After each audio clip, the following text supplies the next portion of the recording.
Le réveil de l'info. C'est Atlantique Radio. Et c'est dans la matinale, c'est tous les matins, entre 8h18, 8h20 et 9h30. Et aujourd'hui, j'accueille Saïd Youssef, professeur à l'université Hassan II de Casablanca, expert consultant international, membre de l'Ordre mondial des experts internationaux, et Hicham El Bayed, docteur en relations économiques internationales, docteur en management des territoires, conférencier, modérateur et chroniqueur radio et télé. Et je rajouterai depuis ce week-end, si vous suivez ses réseaux sociaux, manga.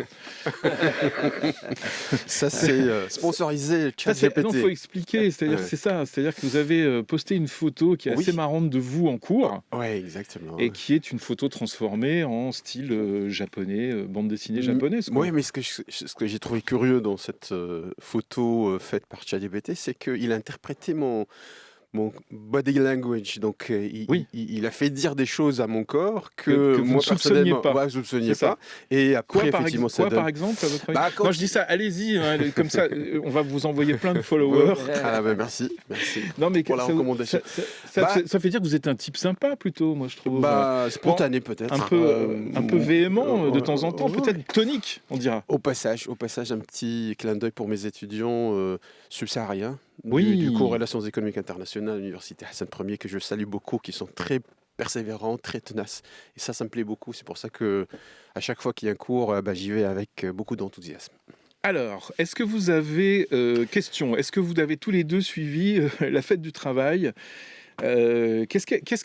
Première question, tiens, on a parlé de ça jeudi dernier dans les décodeurs, avec les décodeurs de jeudi, Ismaël Bargache et Hicham Hamadi, mais ça représente quoi pour vous en 2026, cette fête du travail, ce 1er mai qui est un peu sanctuarisé, quoi, hein, ici au Maroc, mais ailleurs également. Ça représente quoi pour vous, Hicham ou Saïd? Merci Franck, bonjour Hicham. Bonjour Saïd. Donc, je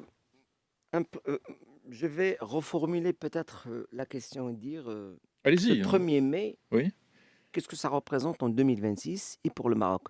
Et qu'est-ce qu'on a pu dégager à Oui. travers les présentations, les manifestations fêtées dans toutes les villes du Maroc? Mhm. Moi, ce que j'ai dégagé, c'est déjà, on parle presque du même sujet. On retrouve cette question des salaires, des pensions pour les retraités. Et Oui, donc, ça va être le premier sujet des ça- décodeurs aujourd'hui, justement, hein, voilà, c'était juste une La introduction. problématique des pensions.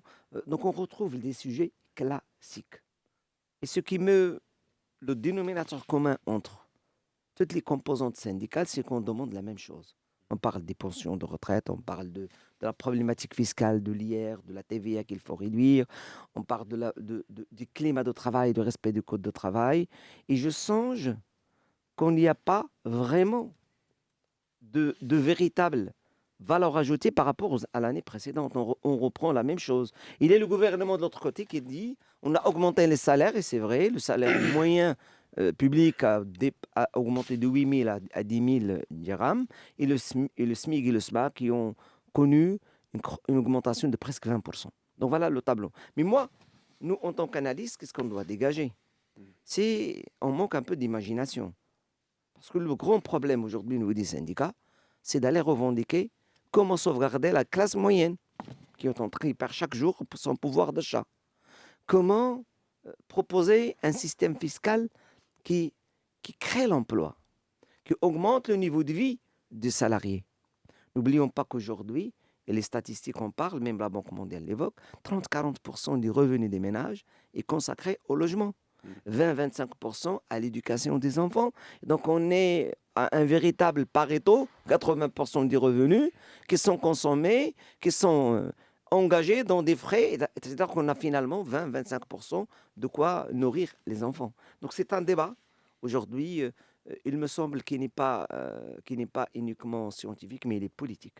Le gouvernement, les syndicats doivent assumer leurs responsabilités et sauver cette situation, surtout que les taux de chômage alarmants, les gens ne trouvent pas facilement Oui, de mais vous travail. pensez qu'ils ne prennent pas leurs responsabilités, les syndicats? C'est-à-dire que c'est un dialogue de sourds Non, entre... c'est pas c'est aller au-delà, et aller toucher le véritable problème. Le véritable problème aujourd'hui, que faut-il faire pour sauver le niveau de vie et le pouvoir le pouvoir d'achat des salariés. Oui, mais c'est pas le syndicat qui va trouver des solutions. Non, il faut aller les revendiquer. Oui. Mais Il faut bon, le imaginer. syndicat, il est là parce que je reprends ce que disait Miloudi Boubarik, c'est que de l'UMT, c'est lui, il dit un SMIC, ça fait 5 jours, quoi. Faut pas se leurrer. Ah oui. Voilà. C'est ça le vrai sujet. Non, mais au moins Ouais. il le dit, quoi. Je veux dire, après. Disons que les syndicats, ils jouent le jeu, ils font état et preuve effectivement de la mission qui est la leur. On ne va pas leur reprocher effectivement de faire ça. Sachez au passage effectivement que le taux de syndicalisation au Maroc, il est faible, comme Oui, partout ailleurs dans comme le monde partout, d'ailleurs. hein, comme partout. Ce qui veut dire effectivement que les syndicats, ils arrivent à hausser la voix, le ton, etc. pour Oui, et puis montrer le qu'ils 1er sont mai, là. il y a on va dire qu'il y a des milliers de manifestations, il n'y en a pas des millions. Oui, Ouais. mais avec le peu effectivement d'effectifs qui suivent justement ces manifestations, ils arrivent, tant bien que mal effectivement, à faire passer le message. Mais le message, il me semble, le plus saillant justement derrière ces discours, c'est que le pouvoir d'achat des Marocains, il est en train de s'éroder, de fondre comme neige au soleil. Les augmentations de salaire qui ont été effectuées par le gouvernement, les 1000 dirhams, les 1500 dirhams, etc., le SMIG et le SMAC, effectivement, qui ont été revus à la hausse, etc., ça n'a pas pour autant effectivement réglé la problématique qui est celle de tous les Marocains, toutes catégories confondues bien entendu, à excepter ceux qui sont en haut.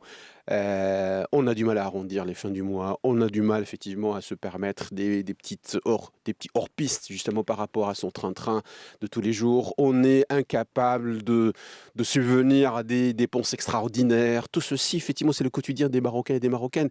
Et donc on ne peut pas échapper à cela avec des petites mesurettes. Et le gouvernement il est venu en apothéose disant qu'on a réussi, ce qui n'est pas mauvais. Mais c'est pas vraiment extraordinaire. On a réduit le nombre d'heures de travail des agents de sécurité de 12 heures à 8 heures, comme si c'était effectivement l'événement phare de 2026, sachant que, pour revenir sur la question du dialogue social, en 2026, il n'y a pas eu d'avancée. Rien n'a été fait pendant effectivement ce round du dialogue social. On va en parler, hein, parce que c'est le sujet. Oui, mais hein. on est en train effectivement de baliser un petit peu oui. le terrain. Disons que s'il y a quelque chose à mettre à l'actif du gouvernement par rapport justement à ce dialogue social, c'est que tout d'abord, on a institutionnalisé à partir de 2022 justement ce dialogue social. Donc il y a effectivement un cadre tripartite, État, patronat, syndicat effectivement qui a été mis en place. Il y a eu quelques augmentations de salaire. Il y a eu effectivement des ajustements par rapport à l'hier, je crois autour de 400 dirhams, selon effectivement les statistiques et les informations du ministère de l'inclusion économique. Mais à part ça, moi je trouve que le plus dur dans l'histoire n'a pas été effectivement avancé d'IOTA, et surtout la réforme des retraites. Oui. On va vers un mur. On en parle. Mais est-ce que c'est la place des politiques, hein, on est dans une année électorale, d'aller défiler le 1er mai pour porter pour appuyer, on va dire, des revendications? C'est des Enfin, je positionnements. cherche des... Non, mais c'est des positionnements électoraux. Donc il ne faut pas s'attendre à autre chose que cela. Donc Oui. cette théâtralité, effectivement, à laquelle nous avons assisté, cette instrumentalisation, cette récupération, effectivement, par les partis politiques, on l'a toujours vu, su, connu, particulièrement un 1er mai. Ça, c'est clair. Encore une fois, vous savez, quand vous touchez à ce narratif pendant le 1er mai, c'est une bonne partie des Marocains et des Marocaines, et c'est la fenêtre toute offerte pour pouvoir effectivement y accéder. On revient juste après les infos avec Karim Dronet, c'est dans quelques minutes. Les décodeurs jusqu'à 9h30 avec ce premier sujet, salaire, retraite, emploi, les lignes de fracture du modèle marocain et du dialogue social. Et tout à l'heure, on parlera du rapport de la Banque mondiale aussi, pourquoi la croissance ne crée pas d'emploi chez nous. Et puis, il y aura les débats express à la fin de l'émission. On ira dans le détroit d'Ormuz et on parlera de banque au Maroc, si vous voyez ce que je veux dire. On revient sur ce premier sujet. Donc, on l'a dit, hein, les lignes de fracture, vous en avez parlé tout à l'heure, vous les avez citées, elles sont quasiment toujours les mêmes. Le dernier round du dialogue social s'est déroulé plus ou moins bien. Quand je dis plus ou moins bien, c'est que au début, les syndicats ont menacé de ne pas venir. Il y a toujours cette guéguerre entre les syndicats et la CGM, notamment. Est-ce que ce modèle de dialogue social, finalement, il est mature, il est efficace? Alors, est-ce qu'il est efficace? Est-ce qu'il est mature? Il gagnerait à l'être. Dans les faits, les syndicats restent encore très attachés à des partis politiques. Donc, quand vous voyez des syndicats prendre position sur des dossiers, sachez que derrière, il y a forcément un ancrage politique. Et ça, c'est toxique justement pour le jeu démocratique, on va dire, dans le dialogue social. Après, la CGM, elle est là pour défendre, bien entendu, les intérêts du patronat. Dernièrement, les syndicats sont montés au créneau pour revendiquer une augmentation du SMIC. C'était niet du côté CGM. Est-ce que la CGM a raison, effectivement, de refuser une augmentation du SMIC? C'est un peu partagé, parce que les adeptes de ce refus vous diront la compétitivité prix du Maroc risque effectivement d'être compromise à chaque augmentation du SMIC. Cette attractivité des investissements que nous faisons bien entendu pour l'infrastructure, pour la qualification de la main-d'œuvre, elle est aussi pour la compétitivité effectivement salariale, des coûts salariaux. Donc augmenter, continuer d'augmenter, c'est juste aller vers un mur. Alors ceux qui sont pour effectivement l'augmentation de salaire, c'est parce que effectivement ça suffit pas. Les augmentations auxquelles nous avons assisté et que le gouvernement estime avoir concédé n'ont pas pour autant absorbé cette inflation qui a continué, la hausse des prix, rajouter à cela effectivement les chocs pétroliers, alimentaires auxquels nous avons assisté et qui continuent encore. Tout ceci fait que l'augmentation de salaire n'a pas suivi correctement justement cette inflation, et les syndicats effectivement ne lâchent pas prise par rapport à cela, parce qu'il y va effectivement du pouvoir d'achat des Marocains, il y va aussi de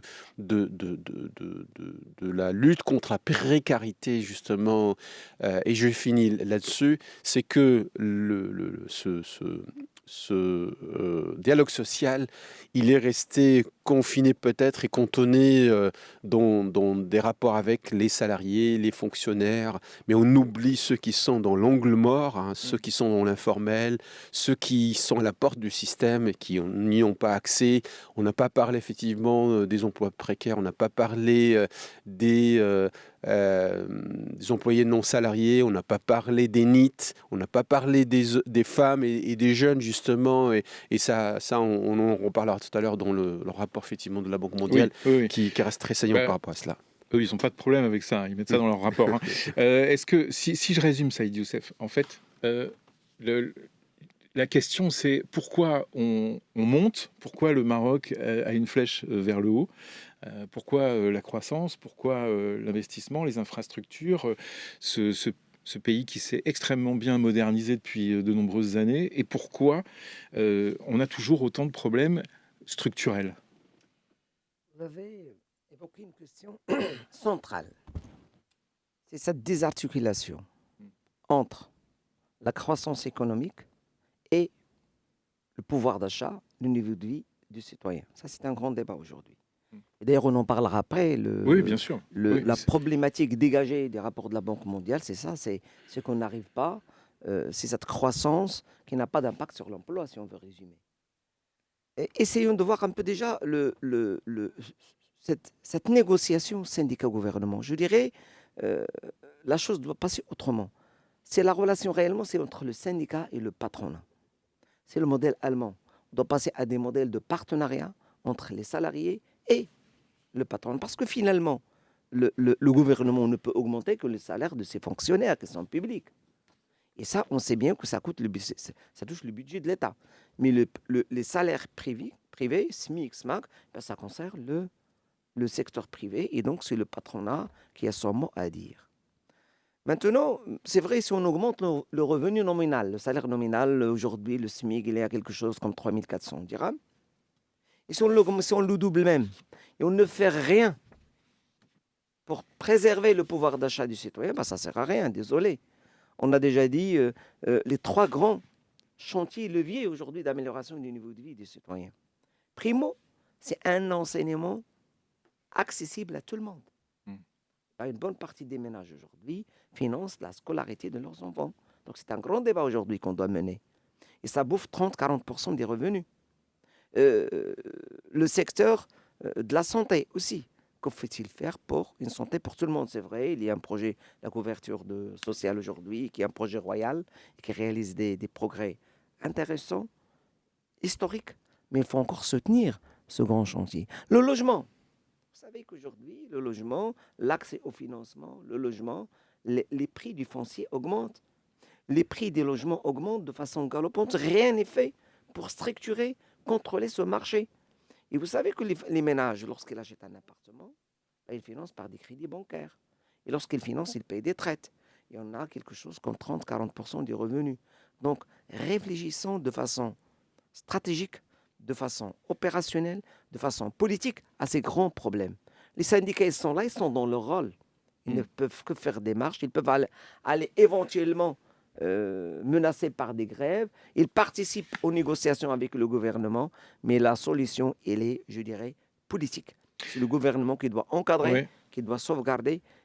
Et aussi, j'ai un élément important dont on parle, et qu'il faut engager, et surtout ne parlons pas que lorsqu'on parle du gouvernement pour 2026, il ne peut rien faire. Le baril, la loi de finances 2026, on l'a fait sur une base de $60 le baril. Aujourd'hui, on dépasse les $100. Donc, grande question. L'élément qui est récurrent, on parle des pensions des retraités. Et qu'est-ce qu'il faut faire pour les indexer? N'oublions pas que le niveau de vie des personnes qui sont en retraite est laminé chaque jour. Donc, que faut-il faire pour préserver cette couche sociale qui a contribué à la construction de la nation? Vous parliez des syndicats en Allemagne. Les syndicats, par exemple, négocient avec les organisations patronales, négocient les conventions collectives, le temps de travail, etc., sans intervention directe de l'État, ce qui allège évidemment la charge législative aussi. Donc il y a un vrai rôle des syndicats.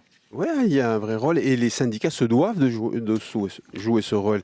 N'imaginons pas effectivement qu'on peut avancer sur certains acquis sociaux sans effectivement la contribution des syndicats et des représentants. Et encore une fois, on parle des syndicats les plus représentatifs. Cela dit, ce que disait Saïd à l'instant par rapport effectivement au choc externe, choc pétrolier en l'occurrence, le prix du baril qui est passé du simple au double.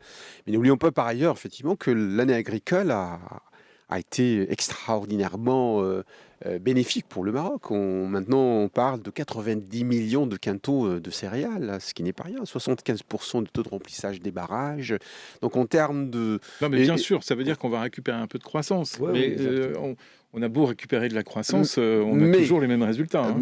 Mais il y a toujours un mais. Mais voilà.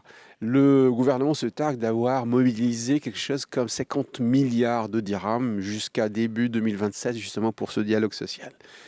Alors, comment le gouvernement a pu obtenir cette enveloppe, cette bagatelle? On l'a toujours dit, pression fiscale. On presse toujours sur ceux qui ne pourraient pas échapper, la retenue à la source, l'impôt sur le revenu, la CNSS. Et tout ceci, c'est déshabiller Paul pour habiller Jacques. C'est comme ça que ça fonctionne chez nous. Malheureusement, ça n'aboutit pas, ça ne donne pas justement, d'une part, cette justice sociale que nous appelons tous de nos voeux, cette équité fiscale, cette équité territoriale, encore une fois, le taux de chômage qui fera beaucoup plus les territoires précaires, qui ne sont pas dans l'inclusion jeunes, femmes, etc. Et après, les vrais dossiers sur lesquels il fallait avancer, on ne les a pas régler, et surtout le dossier de la réforme des retraites. Le gouvernement n'a pas eu le courage, parce que ça supposait du courage justement, pour pouvoir trouver une solution du moindre mal, on va dire effectivement. Pourquoi le ferait-il? Il y a des élections le 23 septembre. Il se devait, parce que s'il voulait vraiment avoir, j'allais dire, frapper sur du marbre, effectivement, son passage, son mandat, il aurait dû, effectivement. Il aurait dû le faire avant. Il l'a pas fait.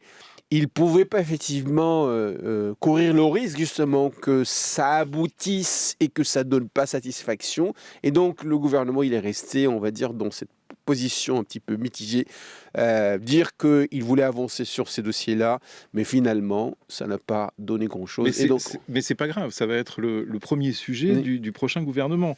Mais ce qui est grave, J'espère que le prochain gouvernement va benchmarker dans plein de pays, Oui. parce que sinon ils vont encore s'embarquer sur des années de discussion Mais- qui ne donneront pas grand-chose. ouais, mais le problème que nous sommes dans une course contre Si vous la voyez ce montre. que je veux dire. Ouais, absolument. Mais nous sommes dans une course contre la montre. Ça veut dire plus on traîne à trouver une solution par rapport à ces caisses de retraite, plus effectivement on arrive au jour J où on va trouver plus d'argent, les pensions ne vont pas suffire, l'âge de départ en retraite va augmenter. Vous savez que l'OCDE parle pour 2050, parle de départ à 74 ans. Et donc nous sommes en train d'avancer véritablement vers cet âge-là parce que les solutions qu'on a toujours eues, d'ailleurs avec Saïd et avec toi Franck, on a toujours parlé de ça effectivement, soit il faut augmenter effectivement les prélèvements, soit rallonger l'âge de départ à la retraite, soit réduire effectivement les pensions de retraite, soit chercher effectivement un élargissement de l'assiette en cherchant effectivement à injecter du secteur informel. Tout ceci n'a pas forcément, j'allais dire, donner de l'inspiration au gouvernement pour trouver une solution. Et donc, le problème numéro 1 continue. La caisse de retraite risque de tomber en faillite. Saïd Youssef là-dessus, et après on passe au sujet suivant.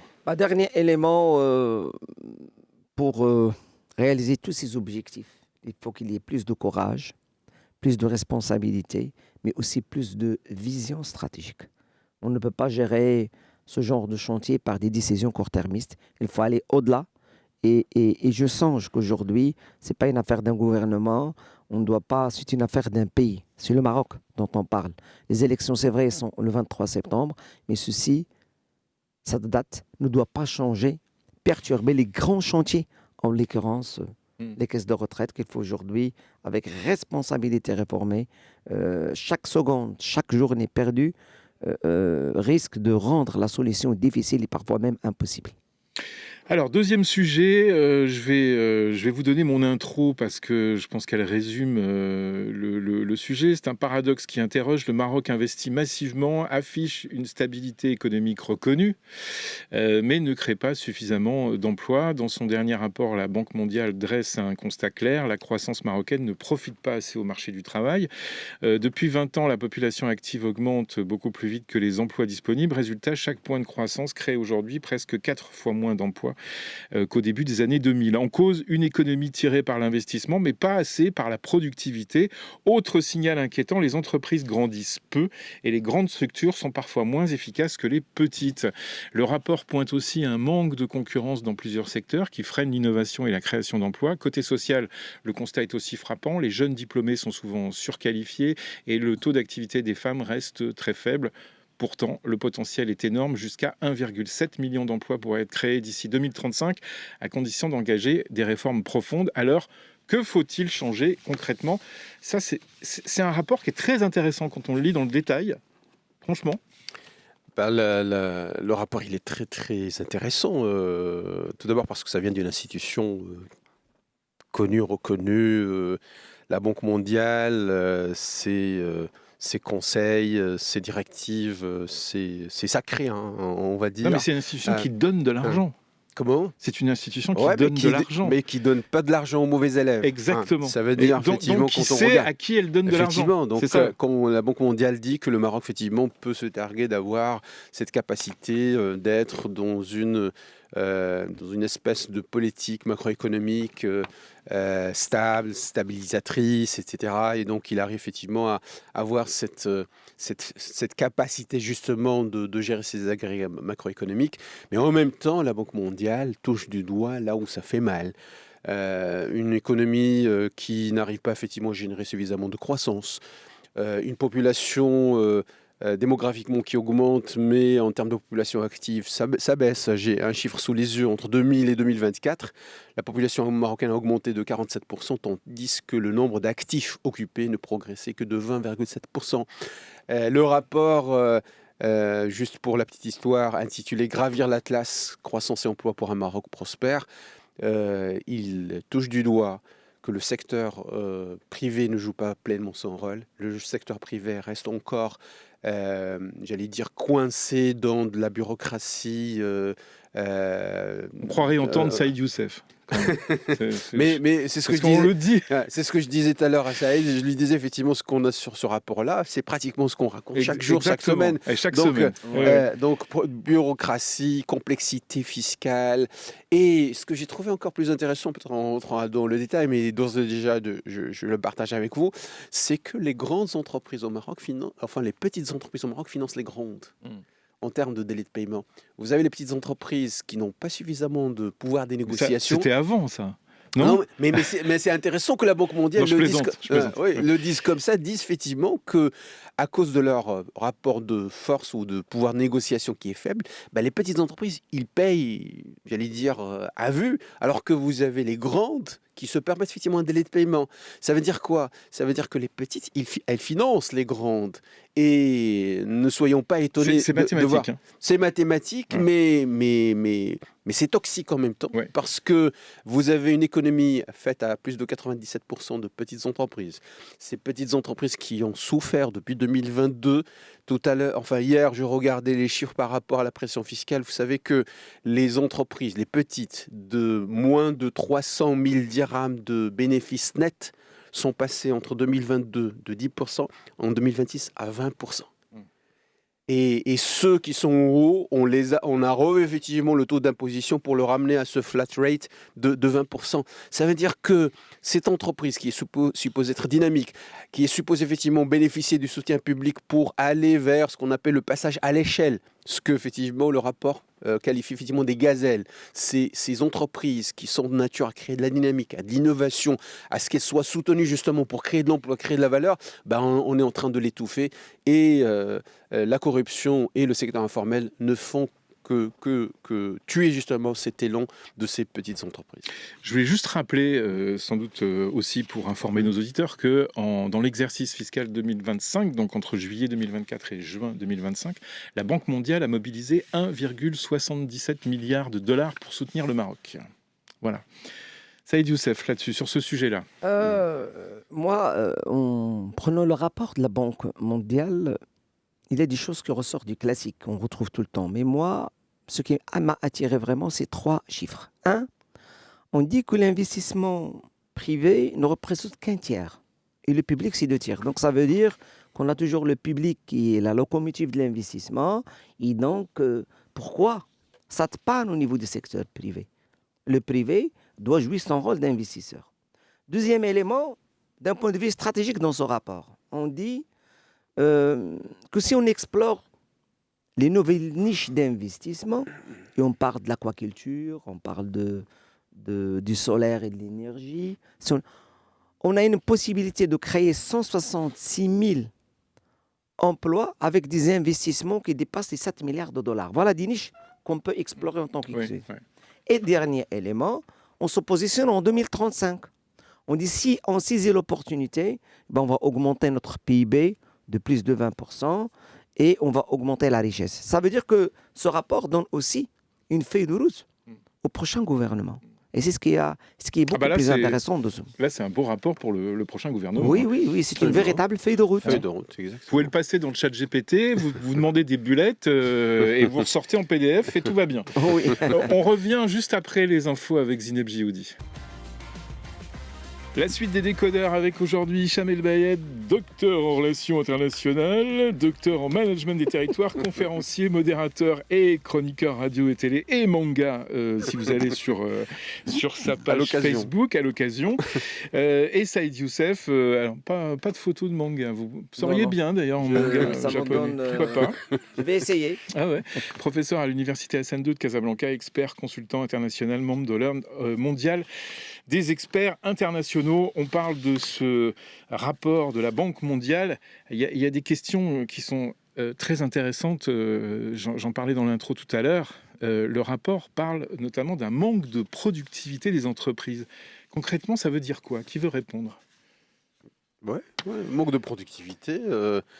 Ce que nous injectons comme investissement, le peu d'investissement qui est injecté par le secteur privé.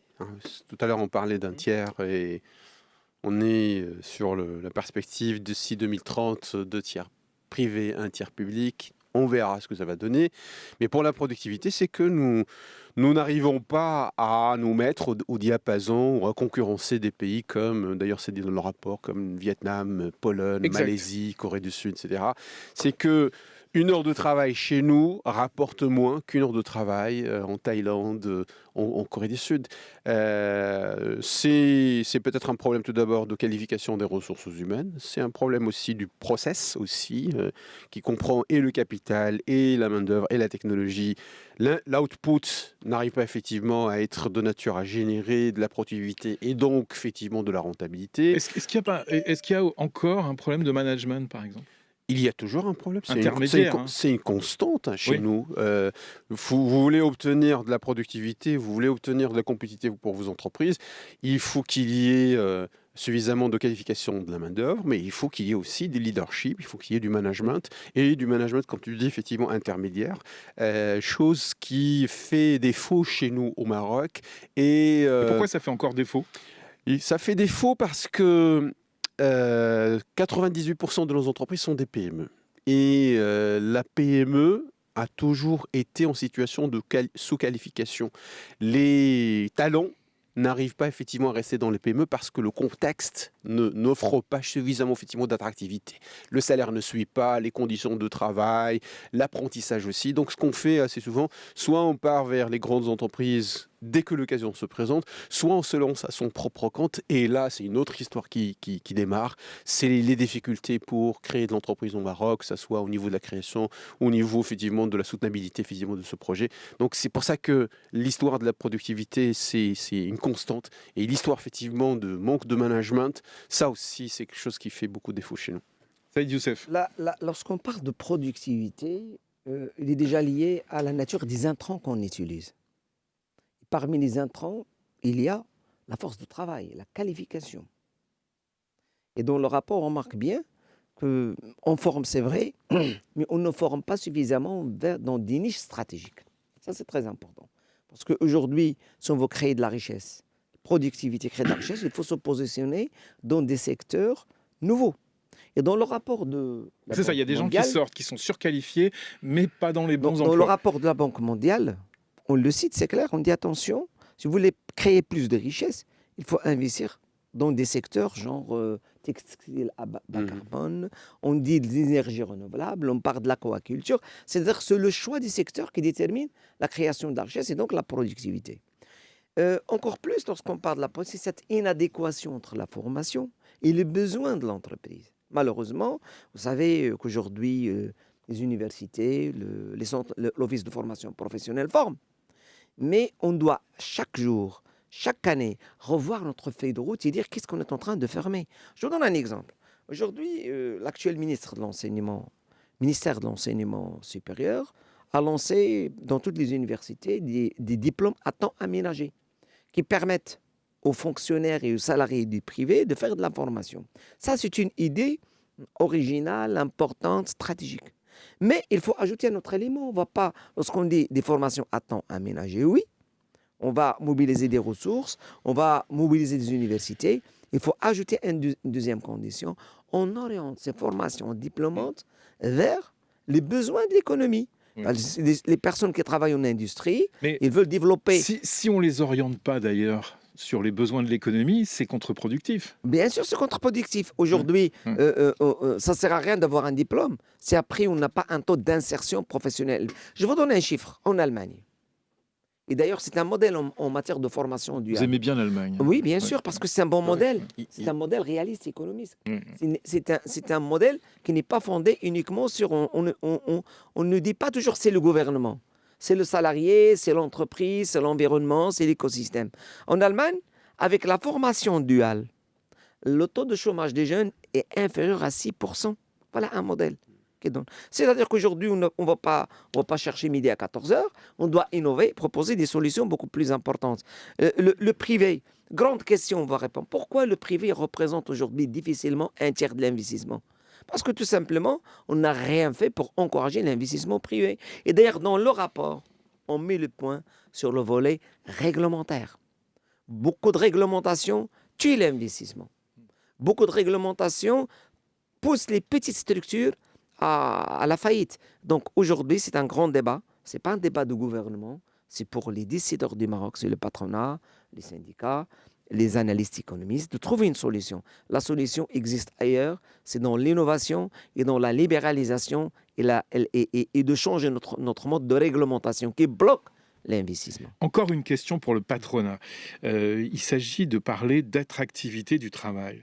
Le rapport évoque une déconnexion, je cite le mot qui est utilisé, entre attente salariale et réalité. Ça veut dire quoi? Manque de connexion entre les attentes salariales. Une déconnexion entre les attentes salariales et la réalité. C'est-à-dire que peut-être que ça peut être décevant pour quelqu'un qui arrive dans une entreprise et qui se retrouve confronté en fait à ce qu'on lui propose en fait. Et là, on se dit, est-ce que ça vaut le coup, quoi? Alors, la réalité, elle est très complexe. Alors, il y a tout d'abord ce que nous appelons le sous-emploi. Vous arrivez avec un diplôme, je sais pas, de bac plus 5 en marketing. Vous Voilà. sortez d'une école de la place ou d'une faculté d'économie de gestion, et on vous propose un poste, je sais pas, de moindre importance, en tout cas qui ne correspond pas à ce que vous avez étudié, à la formation que vous avez suivie. Donc, il faut s'attendre à cela. C'est ça aussi un des paradoxes du marché de l'emploi chez nous au Maroc, c'est que vous avez cette question de sous-emploi, c'est que vous avez effectivement des jeunes qui chôment, alors qu'il y a des entreprises qui sont dans la difficulté de trouver des profils effectivement qui correspondent à leurs besoins. Vous avez un gros problème par rapport aux femmes. Et moi, j'ai été sidéré de lire dans le rapport, et je cite, le taux de chômage des femmes au Maroc est des plus élevés au monde. Oui, oui. Ah, et ça a été dit comme ça dans le rapport, ce qui est gravissime dans un pays qui cherche à l'inclusion. Malgré le niveau d'études. Peut-être plus vous faites des études, ce qui n'est pas toujours offert aux femmes. Là encore, Non, mais on ne parle pas de la majorité, mais en tout cas, voilà. Chez nous au Maroc, l'autre paradoxe, c'est que plus vous avancez dans vos études, plus vous obtenez des diplômes élevés, plus la probabilité que vous tombiez au chômage est élevée. Ouais. C'est ce qui est encore plus grave. Parce que le raisonnement qui est réel, effectivement, dans nos universités, c'est qu'un bac plus 3, il se dit, je n'ai pas trouvé de job, je vais continuer effectivement mes études. Il part vers un bac plus 5. Ça marche pas non plus, il se dit je vais m'inscrire dans le cycle doctoral. On est bien parti pour un bac plus 8. Mais plus il monte dans la pyramide des diplômes, plus la probabilité qu'il ne trouve pas d'emploi, effectivement, elle est là. C'est que vous avez la formation professionnelle, les étudiants qui sortent, ou les élèves qui sortent effectivement des CMC, des cités des métiers et des compétences, ou des centres de formation de l'OFPPT, ils sont mieux casé sur le marché de l'emploi que le reste, effectivement, qui arrive vers un bac plus 3, bac plus 5, etc. Donc ça, c'est tout d'abord, pour revenir sur le rapport, c'est dire que nous avons une machine économique qui n'offre pas suffisamment de croissance. Nous avons les grosses entreprises qui ne sont pas les plus dynamiques. Ça aussi, ça sort du rapport. C'est que celles qui sont censées apporter de la dynamique au secteur économique, et là on parle des moyennes entreprises, des petites et moyennes entreprises, et surtout des gazelles. Le texte, il parle effectivement des gazelles. On les étouffe. Elles n'arrivent pas à accéder au financement. Elles n'arrivent pas effectivement à avoir l'accompagnement et le suivi nécessaire de la part des ministères de tutelle et des autorités compétentes. Et du coup, on se retrouve effectivement avec cette exclusion en termes, je dirais, de financement, en termes de formation, en termes d'accompagnement, et ça finit effectivement par les résultats qui sont aussi cités tout à l'heure. Saïd parlait effectivement de l'objectif derrière effectivement ces réformes, c'est qu'on pourrait aller vers 1 700 000 emplois d'ici 2035, mais le rapport il parle même de 2050, il dit 2,5 millions à l'horizon 2050. Or, depuis 2020 et 2024, contrairement à ce qu'a avancé M. Arnouch, on n'a pas créé d'emplois, on a détruit des emplois. Le rapport, il parle de 60 000 emplois par an qui ont été détruits. C'est des pertes nettes moyennes d'environ 60 000, alors que le gouvernement, il parle de 170 000 emplois créés sur la période 2022-2026 ou 2021-2025, avec une moyenne de 170 000, 825 000 emplois, et on va aboutir à 1 million d'emplois, comme ça a été promis par le gouvernement au début de son mandat. La Banque mondiale, elle dit qu'il n'y a rien de Oui, ça. mais alors la Banque mondiale, le groupe de la Banque mondiale n'est pas là pour critiquer le gouvernement. C'est un rapport qui est assez objectif Mais, en fait, sur les résultats. mais ce rapport a été fait avec le gouvernement, ça a été Oui, dit aussi. oui. Le rapport pointe aussi un manque de concurrence. Oui. Alors ça aussi. Bah, ça nous rappelle un peu tous nos débats sur la structure des marchés, sur l'intervention du Conseil de la concurrence sur beaucoup de secteurs. Ici, l'énergie, l'enseignement privé. Il y a des secteurs aujourd'hui que le gouvernement n'a rien fait pour les rendre beaucoup plus transparents.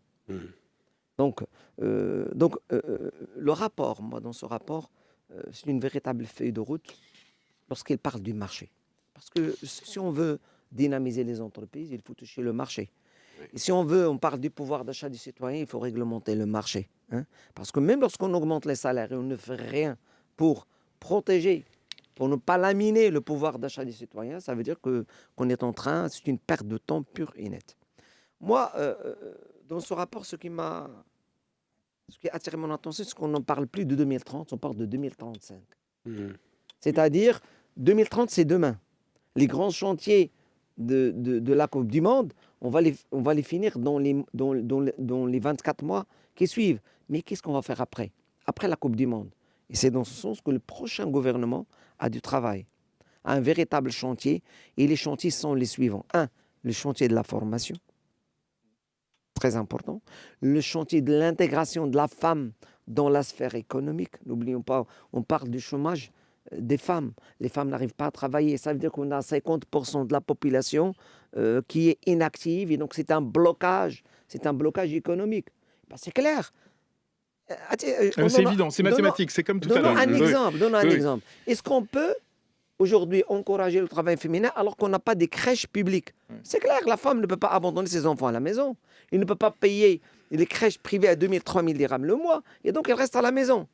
Et une maison avec un seul revenu, c'est la baisse du pouvoir d'achat et on voit les conséquences. Et d'ailleurs, dans les études de la Banque mondiale montrent bien que lorsqu'on implique économiquement la femme, à travers la microfinance, et d'ailleurs, moi, j'ai travaillé avec la Banque mondiale dans un chantier microfinance au niveau de l'Afrique subsaharienne, et d'après les études, on dit attention, lorsqu'on intègre économiquement la femme, c'est la croissance économique, c'est la stabilité économique de la famille qui s'améliore. Donc, je songe aujourd'hui, on ne doit pas rester uniquement au niveau de la lecture de ce rapport, il faut passer à l'action. Exactement, L'action, c'est une feuille de route. Vous l'avez dit, c'est une feuille de route. C'est le privé dynamiser, l'emploi, les femmes et les autres chantiers. Alors, juste pourquoi le rapport il parle sujet. Oui, il parle de 2035 parce que le rapport il renvoie justement au nouveau modèle de développement du Maroc qui se tient effectivement par rapport à l'échéance 2035. Ça, c'est important de le dire. Deuxièmement, la contestabilité des marchés. Effectivement, avoir cette concurrence, ce jeu de l'offre et de la demande qui puisse donner je dirais, raison et donner corps justement à cette concurrence sur le marché. Et le rapport, il épingle justement le secteur des télécoms. Et moi, je trouve encore une fois que cette forme oligopolistique des marchés, des secteurs clés dans notre pays. On parlait de concurrence. Oui. C'est pour ça que vous parlez des télécoms. Oui, télécoms, hydrocarbures, pharmaceutiques, et j'en passe, les banques, et j'en passe justement, à juste titre, les banques. Tout ceci fait que nous sommes dans une formation oligopolistique, et qui dit oligopole dit aussi oligarchie.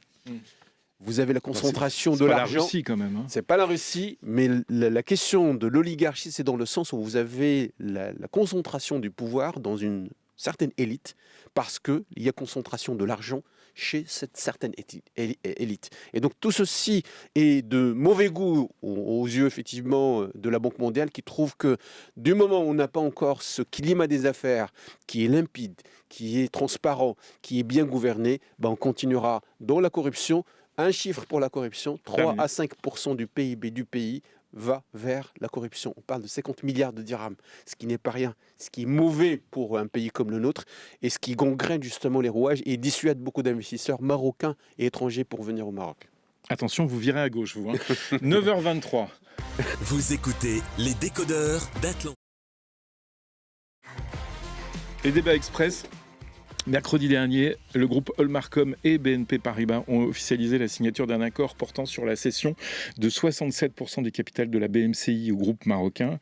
Une transaction dont la finalisation est prévue pour le dernier trimestre de cette année, sous réserve évidemment des approbations réglementaires de Banque El Maghrib et du Conseil de la concurrence. Le groupe deviendrait le 4e acteur bancaire au Maroc derrière Attijari Wafa Bank, la BCP et Bank of Africa. Qu'est-ce que ça vous inspire Quand on parle du lot, Allmarcom, on va dire nouveau venu également avec le Crédit du Maroc. Ouais. Il y a quelques années, on va dire, c'est très récent. Hein. c'est ce qu'on était en train de dire. Oui. Quand on parle du lot, on voit la queue. On parlait de cette oligopolisation effectivement du secteur bancaire. Tant mieux effectivement si c'est un capital marocain effectivement qui prend en main effectivement ce maillon effectivement de la chaîne bancaire financière dans notre pays. Toujours est-il, il y a concentration effectivement dans des holdings, dans des conglomérats, et ça, c'est pas très sain, on va dire. On se retrouve de plus en plus avec cette concentration du pouvoir économique. Heureusement, il n'y a pas de concentration de pouvoir politique.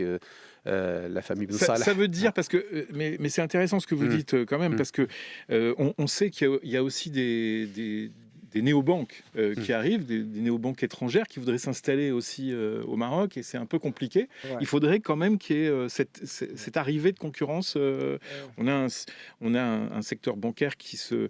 j'aime pas ce mot-là, mais qui se marocanise, on va dire, et qui donc correspond à des grands groupes maintenant qui sont là, qui ont tout le secteur des banques et des assurances d'ailleurs.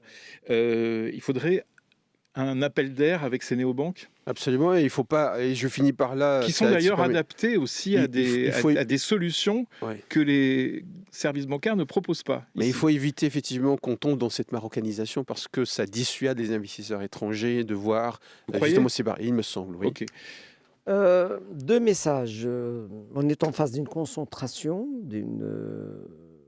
donc il y a du travail pour le Conseil de la concurrence et pour Banque El Maghrib pour contrôler. Parce que lorsqu'on a maintenant des groupes bancaires marocains, maintenant avec Allmarcom, on est c'est à la 4e position. Oui, 4e. Oui. 4e position, donc plus de contrôle du Conseil de la concurrence pour protéger le consommateur et plus de contrôle auprès de la Banque El Maghrib. Mais je dirais... on ne sait pas comment ils vont articuler entre Crédit du Maroc et BMCI. C'est un travail, ça va demander beaucoup de choses. Oui. Mais moi, nous l'avons dit il y a un an ici à l'antenne, nous avons le CFC et l'objectif, c'est d'attirer des investisseurs étrangers. C'est d'attirer vers le Maroc la devise.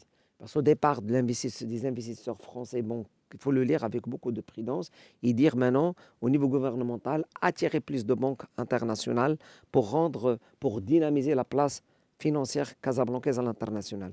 Donc c'est un message, à mon sens, c'est une bonne chose de marocainiser, mais il faut encore aussi internationaliser. Oui, mais alors est-ce que ce terme de marocanisation, il n'est pas très juste d'ailleurs? Je regrette de l'avoir utilisé parce que là, on est surtout sur des investissements français, sur une présence française qui existait depuis longtemps. Je pense à mais qui a été remplacée par des investissements marocains. Crédit Agricole français, Société Générale, BNP Paribas, etc. Bon. Là, on n'a pas d'exemple de banques anglaises ou africaines. Il faut se poser des questions. Etc. Pourquoi les banques américaines, les banques anglaises ne viennent pas au Maroc? Mais disons que la Banque El Maghrib, Banque centrale du Maroc, joue ce rôle d'équilibriste effectivement entre des investisseurs marocains et des investisseurs étrangers. Parce que si vous voulez conserver votre souveraineté, encore une fois, bancaire, financière, il ne faut pas non plus effectivement laisser entrouverte la porte à l'investissement étranger, sachant que nous sommes dans une globalisation financière et que chaque petit problème quelque part dans le monde, si vous êtes en connexion directe avec des banques de la place qui sont étrangères, vous risquez effectivement de subir l'onde de choc. Donc moi je trouve que c'est pas du protectionnisme à ce niveau-là. Disons qu'il faut qu'on reste dans cette approche macro-prudentielle. Le Banque El Maghrib a toujours été dans ce cas d'espèce et je crois que la Banque El Maghrib, lorsqu'elle a autorisé effectivement Ça, c'est sûr. l'opération de voilà effectivement de Allmarcom, elle a bien regardé justement cet équilibre entre les investissements étrangers et cette marocanisation entre guillemets qui n'est pas péjorative, hein. C'est important effectivement que nous soyons souverains justement sur ce maillon effectivement de la chaîne économique qui n'est pas anodin. C'est la banque, c'est le nerf de la guerre. Et après, moi, j'étais en train tout à l'heure d'analyser un petit peu, on va dire, la position d'Allmarcom en tant que groupe, hein, qui ne cesse de se diversifier vers plusieurs activités. Ah bah là, dans ce cas-là, ils se Est-ce diversifient que le pas, Maroc... puisque c'est de la banque et ils sont investis dans l'assurance. Non, mais ils sont dans l'assurance, ils sont dans d'autres activités, ce qui est le cas aussi d'autres groupes, d'autres holdings. Et ça mérite analyse, effectivement, l'émergence de ces holdings, hein. Prenez Belkhiat, par exemple, ce qu'il est en train de faire, effectivement, pour diversifier ses activités, ses secteurs, effectivement, de prédilection. La formation de nouvelles holdings au Maroc. Est-ce que c'est sain pour créer cette locomotive qui va tirer justement ces champions nationaux? Est-ce que c'est bon ou mauvais? Est-ce que c'est le moment ou jamais? Est-ce que c'est de nature à créer ce qu'on appelle le phénomène du piggyback? Ça veut dire l'effet kangourou, ces grosses entreprises qui vont tirer les petites dans leur sillage, en créant effectivement ces maillages entre les grosses et les petites. Moi, je trouve que ça mérite réflexion et ça pourrait faire l'objet d'un bon sujet effectivement des décodeurs. Voilà. C'est holding, quel rapport de force et quelle perspective. Voilà vous voyez que ça sert à quelque chose, ces débats express, finalement. Le mot de la fin, mais rapide. Le mot de la fin, oui à l'investissement, oui. Nous n'oublions pas les grandes lignes de la politique marocaine. Il faut ouvrir le capital, internationaliser, ce sont aussi des priorités. Et c'est les DE, c'est les investissements directs étrangers. Merci Saïd Youssef, merci Chamel Bayen, merci Merci, messieurs. merci, et je vous souhaite une bonne journée. Bonne journée à Tokyo. Juste un petit mot. Ah bah non, mais... Il y a le Jitex Healthcare qui va démarrer, qui démarre aujourd'hui. Oui. Moi, je serai modérateur de Ah, très conférence. bien, excellent. On va suivre tout ça, mais c'est parfait. Merci. Allez, on se retrouve pour les infos dans quelques secondes.